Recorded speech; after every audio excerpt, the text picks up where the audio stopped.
What's up, Nye County? One episode wasn't enough. We are continuing our discussion from last week with this week's episode, talking about more laws possibly coming our way through the legislative session. With me in studio, my lovely bride, Sharon. You don't want to miss this episode. Thank you.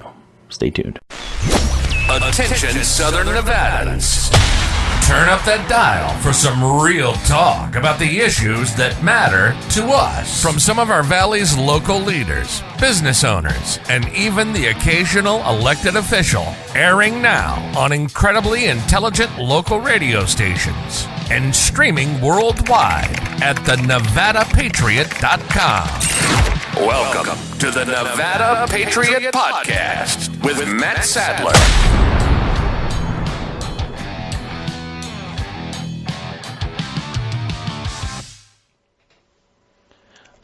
All right. One episode last week just can't cut it, folks. We could probably call this show The Bad Laws Being Proposed in Opposition to Nevada Patriots Podcast and do one like this for the next 4 months. Man, the stupidity and pointless laws being proposed are staggering. Remember when the governor mandated non-essential businesses close down? The business of non-essential lawmaking needs to be shut down, so I got a question. Where is Dr. Fauci? Where is that guy? Where is that rocket scientist when we need him? Now, before we get started, I want to thank a supporter of the show and community radio in general here on 97.7 FM, Luis's Custom Prompt Benches. Luis's Custom Benches are sturdy, made here locally, they're affordable, and this is a fantastic new local business our listeners can support. He can be found on Facebook under Luis's Custom Benches, or orders can be placed by calling 775-537-3620. His number again, 775-537-3620. Now, I am a paying customer, and I can tell you that we are thrilled by our bench and side table. Thank you, Luis. Now, back to the meat and potatoes of today's show. Sadly, the legislative session really does need to go forward because hidden between superfluous and sometimes ego-driven bill proposals lies some pretty good ideas. Now, let's hope our elected officials mine them effectively. My glass half empty assessment, honestly, I pray for gridlock. That may be the best case scenario. With me, on a high note here, with me to partake in my weekly gripes is my better half and wife of 18 years, Sharon Sadler. Welcome, my better half. Great to have you aboard. Thanks for having me, Matt.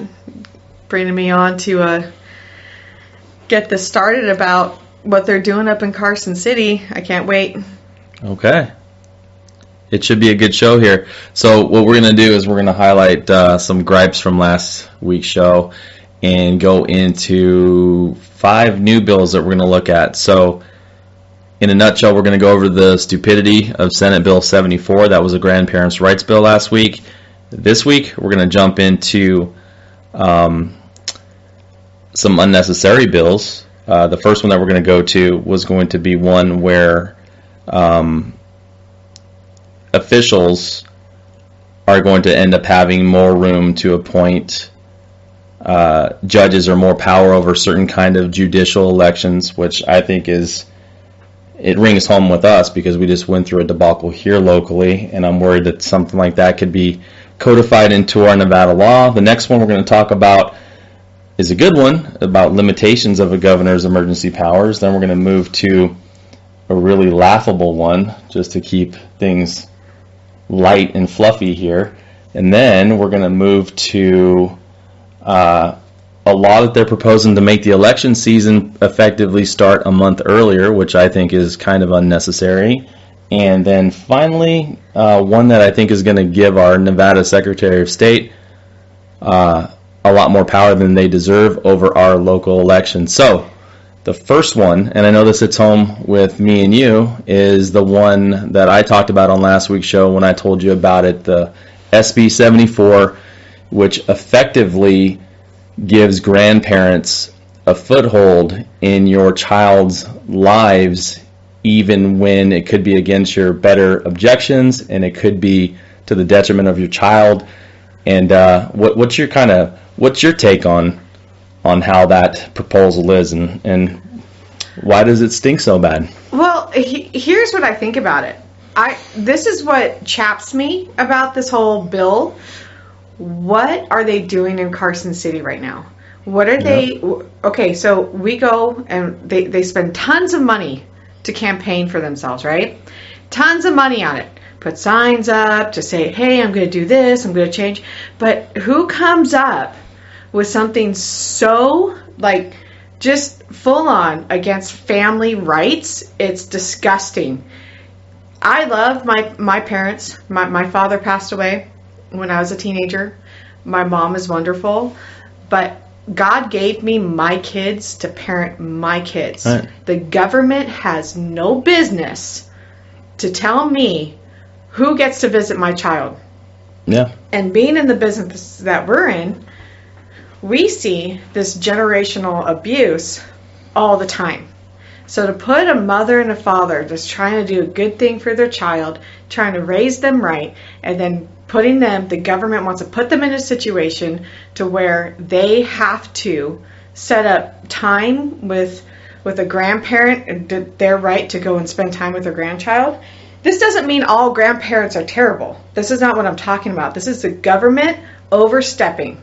And I'm tired of it. And I'm tired of us, Nevada, rolling over and letting it happen. You guys don't look into who you're voting for, number one. Yeah.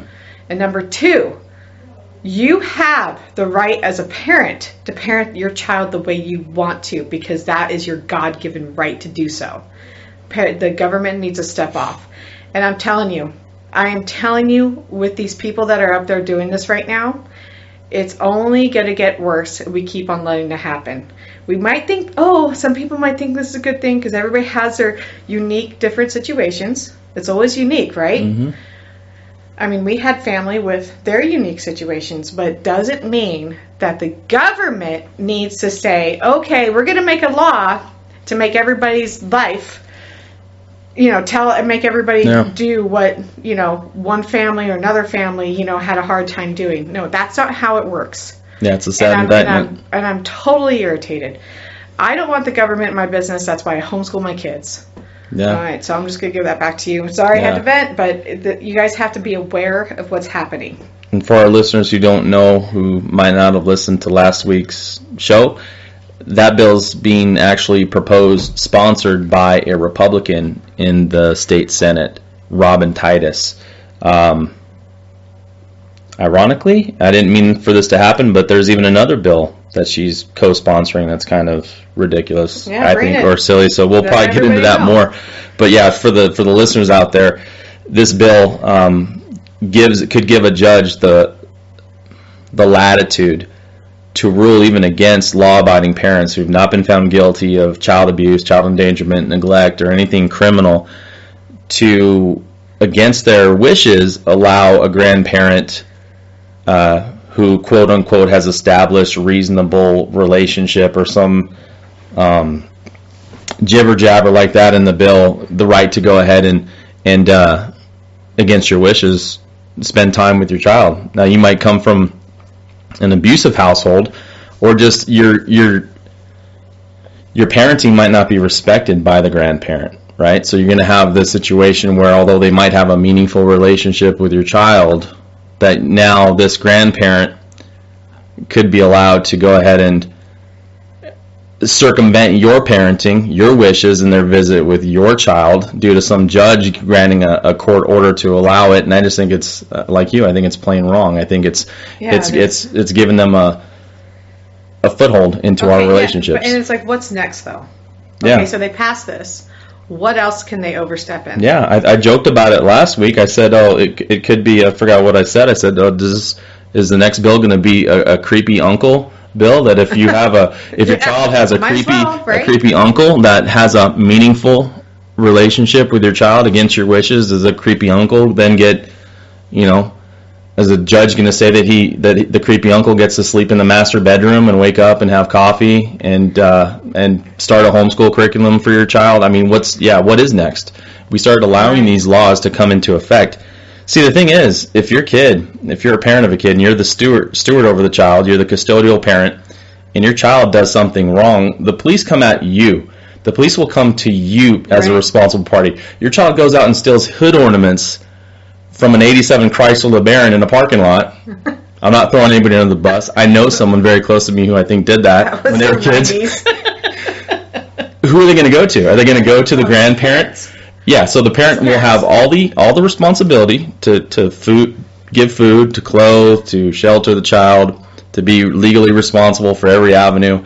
In fact, if the grandparent doesn't feed your child for weeks on end, the cops don't go visit and throw that grandparent in jail for neglect. But if you as a parent refuse to allow your kid to eat for a week, you're getting thrown in jail. So you're going to have all the legal responsibilities, all the onus is on you, on the parent, except this situation. So Rob and Titus, I'm not sure what your situation is in your life, or maybe this happened to a friend or whatever it might be.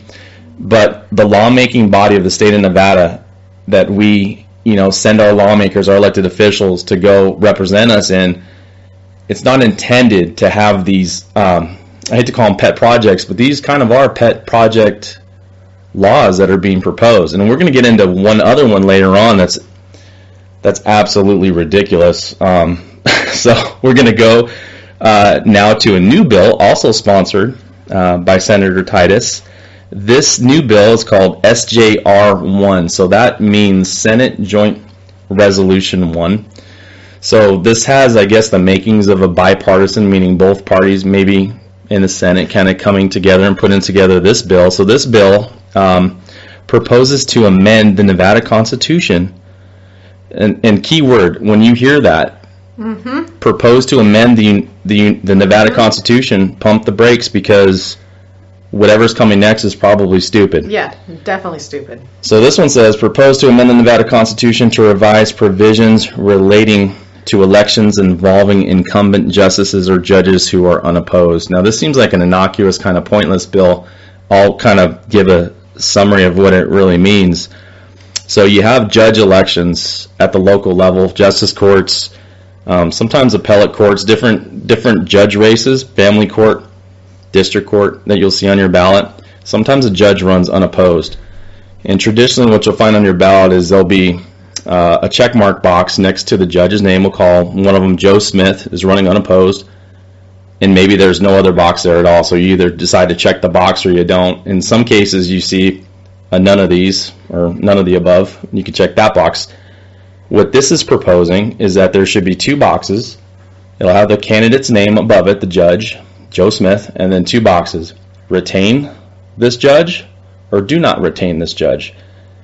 And if the box for do not retain this judge gets more check boxes than the one above it, you, the voters, are now subletting your rights to choose and vote on somebody to some other appointment process, whether that's the governor appointing or, we come fresh off of county commissioners appointing a judge out here, turned into a huge debacle, took the power away from the voters.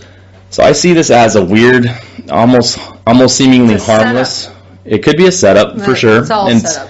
And at best, it's an extremely pointless, vain law.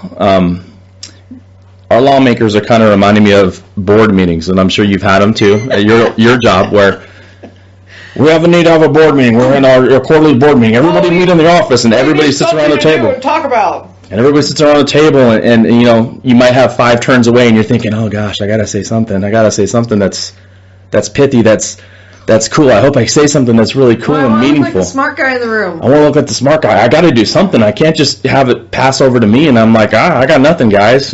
Next. So this reminds me of a law where, like, hey, we're up here. What might I be able to get passed if I'm just proposing something, completely vain and pointless? But even the vain and pointless laws can open up possible unintended consequences, so why even bother with that one? Sorry, don't mean to bang on you too much there, Senator Titus, but I do. But that's just a silly one. Definitely do. Yeah. It's going out on emails. It's going out on Messenger. I'm blasting this. This is not good. and everyone needs to speak up on it. Yeah. Everyone. It's pointless. And the thing is, yeah, there has to be something that encourages, I think we should have choices in elections, but if there's an incumbent and the judge is running unopposed, it's not, I don't want to let bureaucrats or a governor or other officials go ahead and decide that vote for me. I can exercise my right to not vote for that person just by not checking the box if I want to, ignoring that ballot portion. I don't want to then give that power to other people to go ahead and make that choice for us, because when we do that, whether it's commissioners, governors, whoever it is, they're not always going to make the best choices. So that to me is a silly one. So I don't appear like I'm hammering her too much. And it's also, okay, I don't mean to go, and I know we have other stuff to talk about, but it's almost like a CPS intervention though too, right? I'm going back to the grandparents' rights, right? So what is that setup going to look like? So is there going to be, if those grandparents, have some kind of, abusive relationship or whatever, so does that mean the government gets to come in and check your home and make sure that you're, you have all the checkoffs and everything? So now that they have to sit in your home and check you out, and then kind of like write notes and see how you interact with your kids, if it's suitable to someone that like absolutely despises what you're about, because I get it all the time. I get like, oh, so you homeschool your kid, your children, you do that. So the question, like, I don't have to answer to anybody how I'm raising my kids. Yep. It's no one's business. Yeah. You could have a vindictive and when they're grandparent. Adults, you're welcome, world. The vindictive grandparent can cause, I don't know what that grievance process would look like if they're not satisfied with their court-ordered visit, or if they have a grievance, or maybe you're stuck in the bathroom, you don't answer the door on the third or fourth knock, and they're sitting there calling the police, and now you're entering a realm where now you're kind of violating a Nevada law that stupidly gets voted in, that was actually suggested by a Republican senator in a state that I'm almost having a hard time recognizing, because now we're having our Republican elected officials behaving just like the other side. Republican, and that needs to stop. Yeah, I wish I could see the good intentions behind this, but when you usurp lawful parenting authority and you put that power into the government, that's not a conservative maneuver. That's not a conservative piece of legislation, and I hope it dies in committee. I hope it doesn't get passed to the floor, because I'm afraid that with the lunatics that are elected and serving right now in Carson City, evidently now on both sides of the aisle, especially on the other side of the aisle, something like that's going to get passed. And if there's a tremendous amount of support, the governor won't even be able to veto it, even if he wants to, because they can override it, because there's so many bad politicians that got elected to the assembly. But we're going to move to another bill in the assembly now. So there's this is like one of those sponsors. There's a joint sponsorship, right? So an assembly person named Jill Dickman, who's a Republican, and then a joint sponsor, the senator that we just spoke about, Robin Titus. They're actually going ahead and proposing legislation, which I think is a good in theory legislation. It's something that we campaigned on in our assembly run, that limits the governor's emergency powers and makes the legislature vote to extend it. So back when we had the pandemic stuff, our governor was able to impose his will on the state of Nevada for almost a year and a half to 2 years. This is going to limit his ability to do that to 60 days. So that is a good part of the bill. The bad part that I see is that although the legislature has to come together and vote to extend it, I'm worried by two things. Sounds like it's a simple majority, and right now the numbers for a simple majority, it's very easy to get a simple majority of horrible lawmakers that we have up there to go ahead and vote to extend unlawful, in my opinion, mandates by the governor, but also that the legislature or legislative commission gets to decide, and this is brand new terminology that we've never had before, what's an essential business and what's a non-essential business. So at the core of this, we're still letting our government, whether it's an idiot governor, which we don't have anymore, or it's a legislative body, to dictate and tell us what business is essential and what business is not. For some reason, liquor stores, things like that, were deemed essential. Other people lost their livelihoods and were forced onto basically the welfare state because their business was deemed non-essential. Our sheriff's office, I remember, post-its on doors threatening to have law enforcement come in and shutter businesses down that weren't in compliance with mandates. Yeah, but you couldn't get COVID if you bought liquor, so that was good. yeah. Couldn't get if you bought liquor. You go to church, you get COVID. You go buy liquor, you're okay there. Yeah, so I mean, no offense to any of the lawmakers, and there's some good ones out there. Some of you might know who you are. I do not want you deciding what's a non-essential business and an essential business. Who deserves to work and who deserves not to. Who's not going to be able to feed their own kids without nanny government support, and who can. I think that's power that I'm not granting. You're up there governing by the consent of the governed, and I think we all should not consent to that. I think that's atrocious. So I agree. So before we get just to kind of continue this talk and hopefully make things a little bit lighter when we come back, we're going to talk about a special event happening in May of this year. But before we do that, we're going to take a quick break and hear a few messages. We'll see you back here in hopefully about a minute. Hey, it's Matt Sadler with the Nevada Patriot podcast. You can catch my show right here on 97.7 FM every Saturday at 6 p.m. with encore episodes again on Tuesdays at 6 p.m. In fact, tune in at 6 p.m. each night to 97.7 FM for entertaining and informative shows brought to you by different hosts with different points of view and different perspectives. This is KPFF 97.7 FM, where the First Amendment lives. God bless. Veterans Crisis Line. Dial 988. Veterans Crisis Line. Dial 988. Then press 1. Someone is available who cares. Someone is available who will listen. Someone is available who will help. Veterans Crisis Line. 988. And we're back. Thank you for standing by with us. So, May 7th, it's on a Sunday, 2 p.m. What is going on here in our town, Sharon?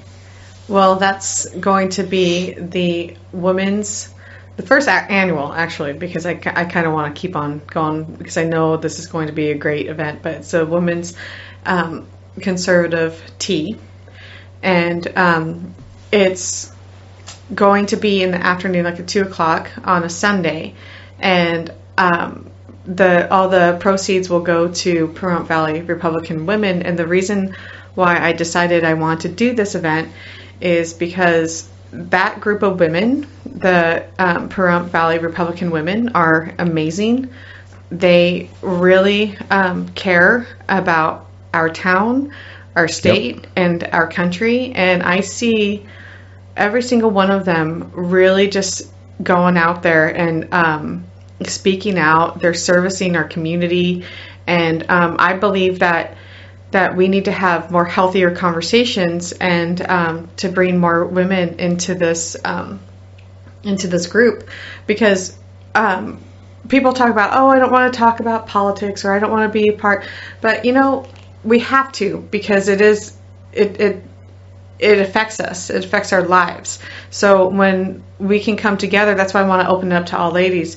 So when we can come together and we can talk about, things, even if we don't agree, but we can have good conversations over tea and good food and entertainment and some good speakers. And also, I also want to promote small businesses as well in this event. So I'm looking forward to it, and I hope everyone gets a ticket soon.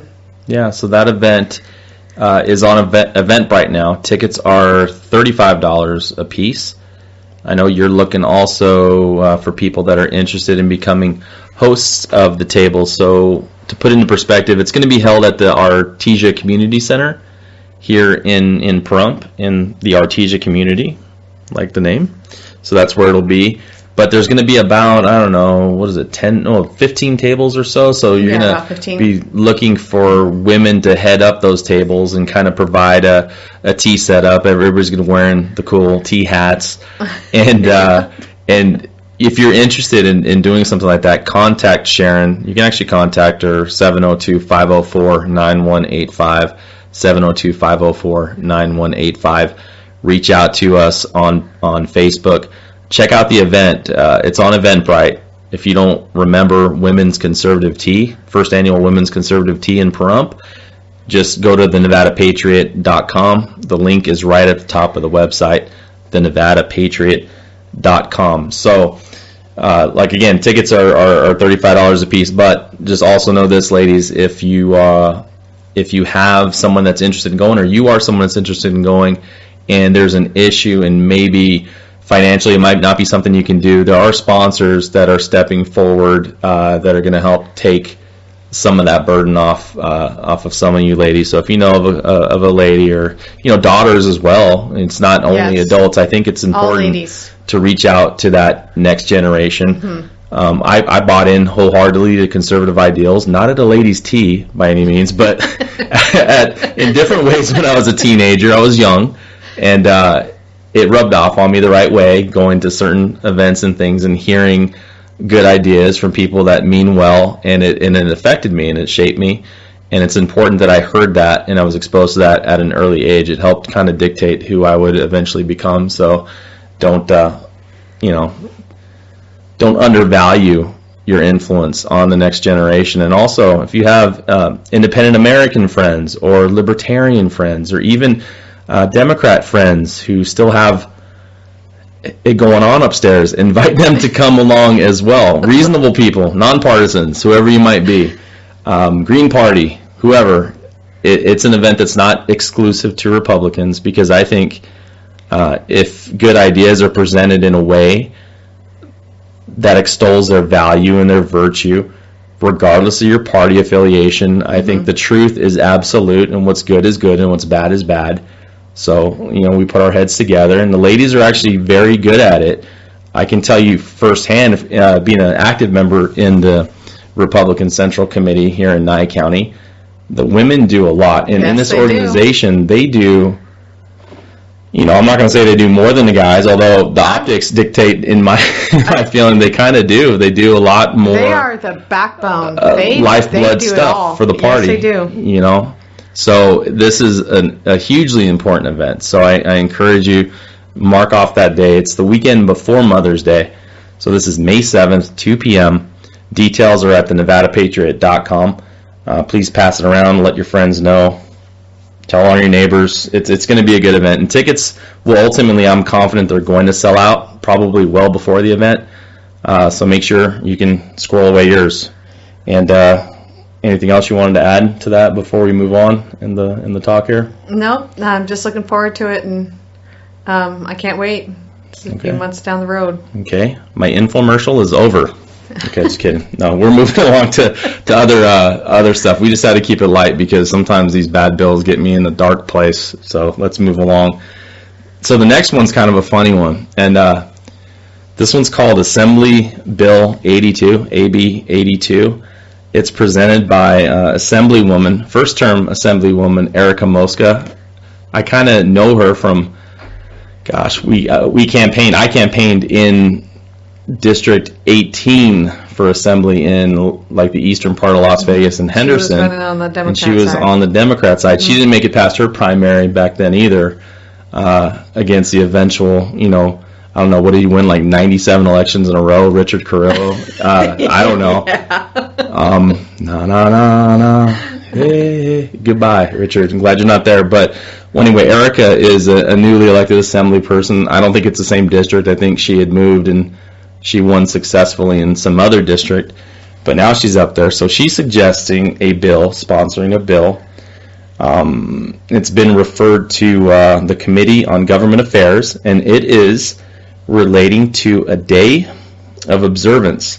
It requires the governor annually to proclaim the Saturday immediately preceding the last Saturday in October as World E-Sports Day in the state of Nevada, and providing other matters properly relating thereto. They always throw in the fancy old English terminology on these bills, but wow, when we're talking about, we were just talking about our our legislators in that last bill, which was overall a good bill, being the deciders, the decision makers on what business would be non-essential or essential. Oh, the irony in having a person like this being the arbiter of what business might be essential or non-essential when she is proposing a bill like this. Yeah, so okay, let's just say that passes, right? Okay, so they get that bill passed.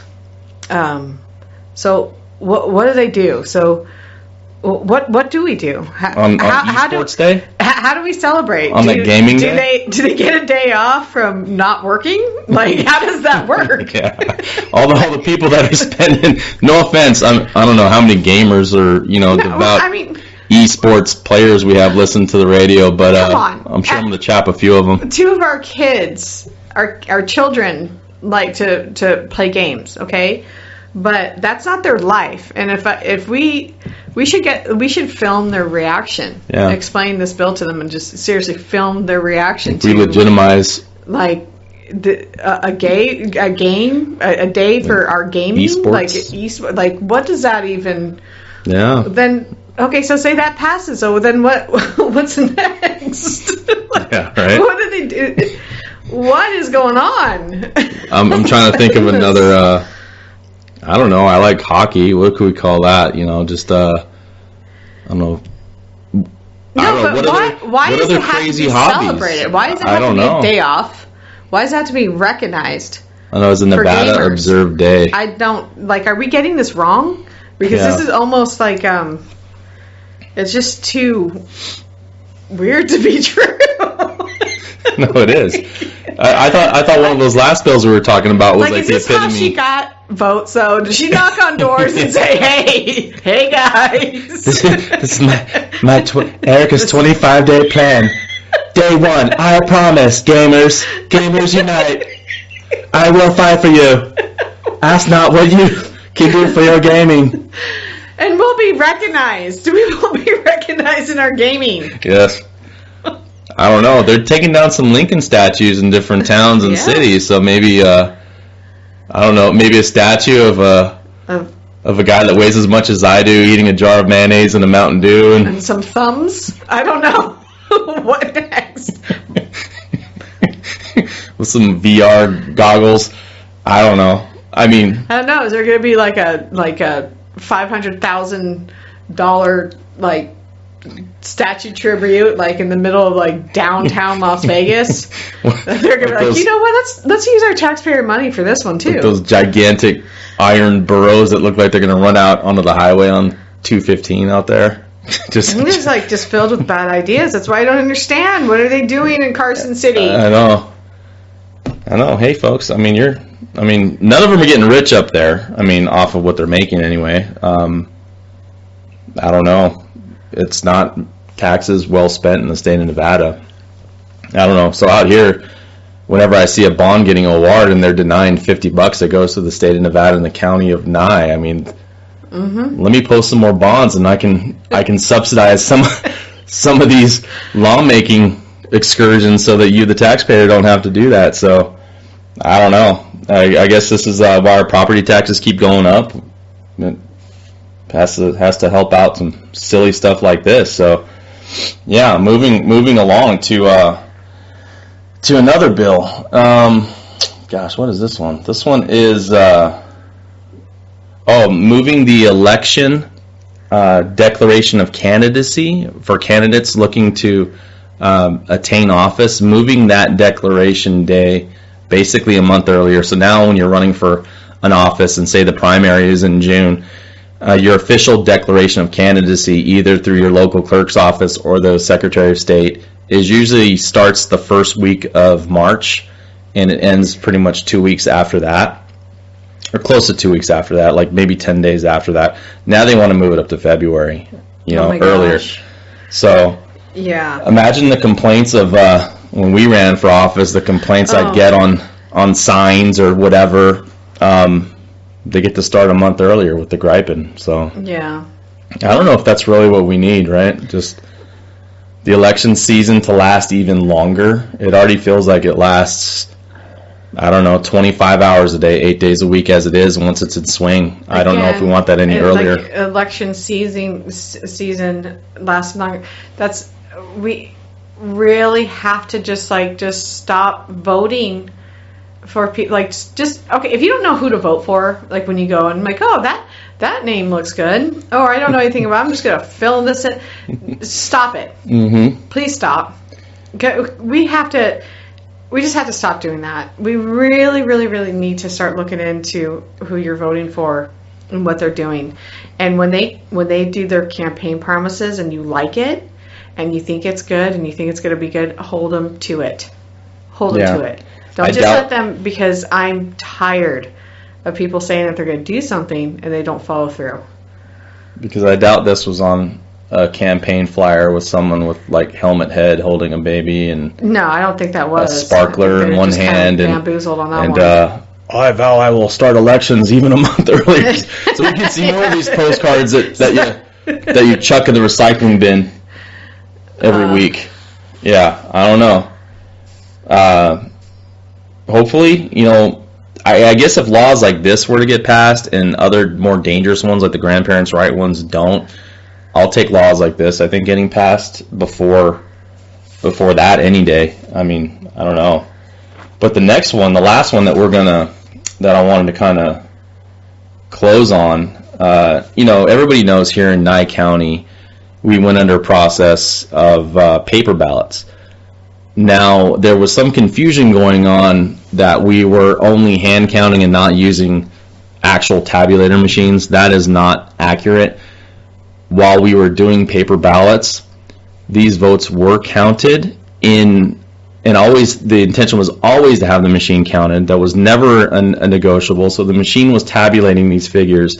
The hand count was basically something that was instituted by Nye County and the Nye County clerk here, based upon the recommendation of our commissioners voting unanimously to go to paper ballots. The hand count was basically to give us assurance that the tabulator was tabulating the votes properly, and somehow the narrative kind of changed. There was bad information put out there.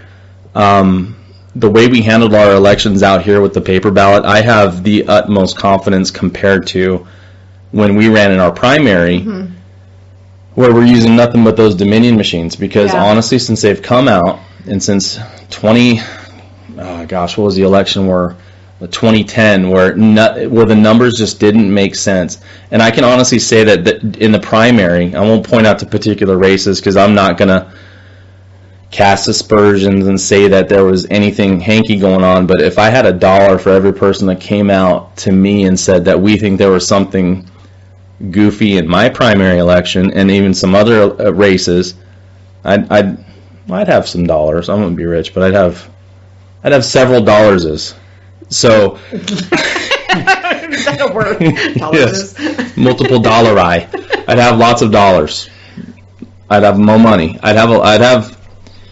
Because there was one race in particular where it was multiple people in a pretty popular race that everybody's focus was on.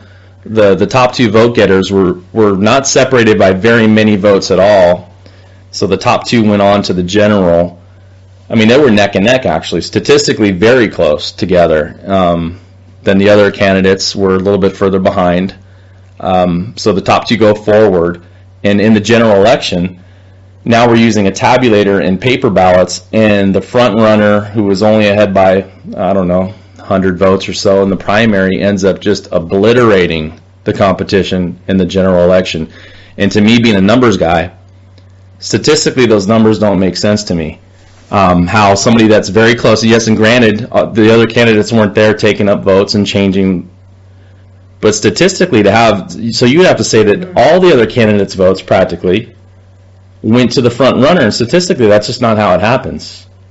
Like in a race, even in a race that's a blowout, a 20-point blowout is still a very big, it's a big blowout. That'd be 60-40, but in order for these numbers to make sense, I'm doing the math and I'm thinking 85 or 90% of the people's votes who didn't pass to the general election all went to one candidate. Well, I don't buy it. But it doesn't make sense, though, too, like what happened in Clark County and in primary as well, because how did...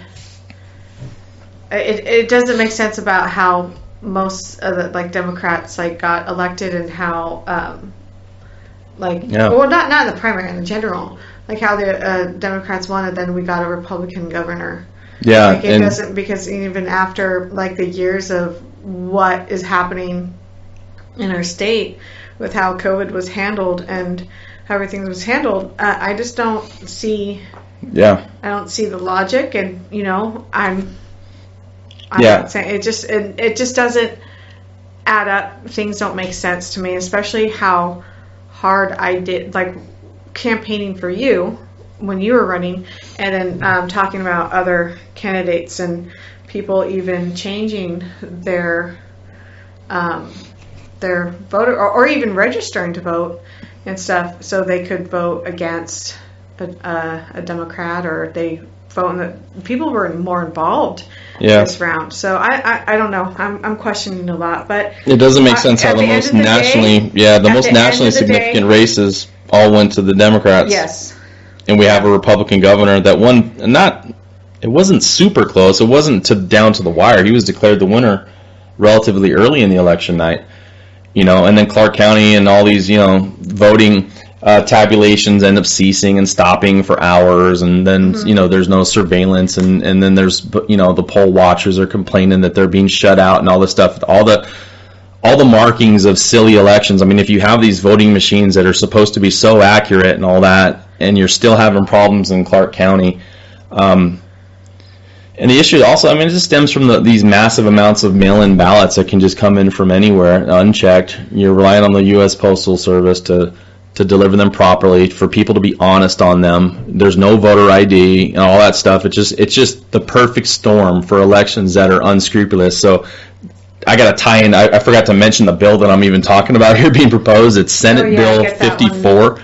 So SB 54. It's basically it's giving the Nevada Secretary of State more power over local and state elections. And lo and behold, look what kind of person got elected to our Secretary of State, a Democrat, someone that came in with a lot of outside money. We had a very strong, albeit polarizing Republican that was run. I happen to think that Jim Marchant would have been an excellent person. The way that the media demonized him and dragged his name through the mud, I think it was terrible. This guy that got the nod, aside from, I don't know, pulling him out of wherever they got him, slap a D next to his name and have him run and give him a bunch of money and go call who is this guy? Go thank Uncle George Soros for that. So they want to give this guy the power to go ahead and basically micromanage the county elections at the local level. So what you're going to find this guy doing is writing a new policy and procedures manual saying no more paper ballots. Get those Dominion machines back in here. You got to wonder, and you got to ask yourself, why does the other side want to die on a hill for Dominion voting machines? They're not secure. I don't care what anybody says. If they're hooked up to a network, and then you're relying on data that's it goes on the USB drives, which can be taken out. They could be manipulated or not accounted for. The chain of custody, there's all sorts of problems with these Dominion machines. And I'm sorry, but any network can be hacked. You take it highly skilled, and this is going back to the gaming reference we were joking about earlier. Some of these kids are super bright, super smart. No, you can have these little 13-year-old gamer kids can probably hack into the Pentagon. Yeah, but they don't need a day off, a holiday. I don't need to puff up their ego anymore, because that's a generation of people that can grow up and become the hackers that are going to be able to crack the code of these election networks and get in there and manipulate the data. It's just like, if something is on a network, by definition, it can be attacked. If something is online, if data is being transmitted, it can be messed with.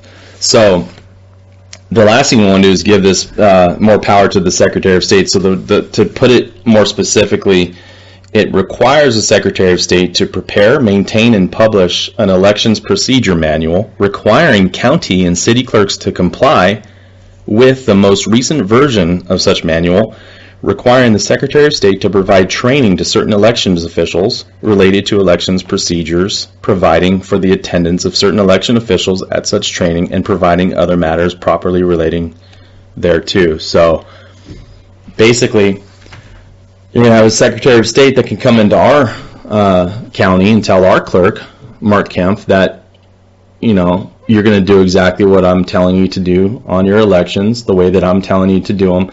And I don't think that's right. It's not. The best form of governance and of managing is at the most local of levels. So if you have a competent local official that's presiding over your elections, you have to leave it at that. Exactly. And, Too much unfortunately, overlording. Yeah, and I would say the same thing if it was a Republican up there. Yep. If Jim Marchant had won the election, I would be saying the same thing. There's certain things that you just don't overstep in. If that's the case, then I guess pass a Nevada law that just outlaws county and city clerks altogether and just make one, gigantic tyrant at the top. For all this talk about Republicans wanting to be fascist and totalitarian and all this stuff that they tell us, they sure love actual laws and policies that give power and consolidate it in possibly tyrannical people. Want to give the governor all the power for mandates, want to give the Secretary of State power over all of our elections, want to give any individual all this extra power. No, we're a representative republic. We're a constitutional republic. That's the way that we're designed. Mm-hmm. It's not a mob rules, and it's definitely not a tyrant rules. And when we give power, absolute power to one individual, it's going to corrupt them absolutely. So we're going to try to wrap up the show here in just a few minutes. I want to thank my co-host, Sharon Sadler, for joining us today. And again, we're having that event. The Bell Bonds office, I hope Bell Bonds is a proud sponsor, but there's going to be other groups, other local businesses that are going to be coming alongside of the Bell Bonds office and promoting and supporting this worthwhile event. So again, details on the Women's Conservative Tea, the first annual Women's Conservative Tea, can be found at the NevadaPatriot.com. More details on some of these laws and how to reach particular lawmakers, their emails, their addresses, their phone numbers should be on the site shortly. So if you've resonated with anything that we've been talking about and you want to get involved, go to the site, find the numbers of your elected representatives, people that are sponsoring these bills, the committee members, and tell them what you think. And if you have another side to what you think about, if you disagree with what we're talking about, I welcome dialogue. You can fill out that contact form on our site and engage in the conversation, and we'll definitely respond to you. So again, on behalf of Sharon Sadler and the Nevada Patriot podcast, until next week, folks, God bless you.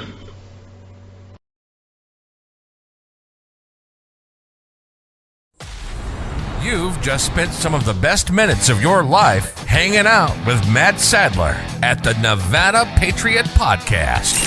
Thank you for listening. Tell a friend and join us next time. After you catch your breath, check out the NevadaPatriot.com for more content, advertising opportunities, and to give listener feedback.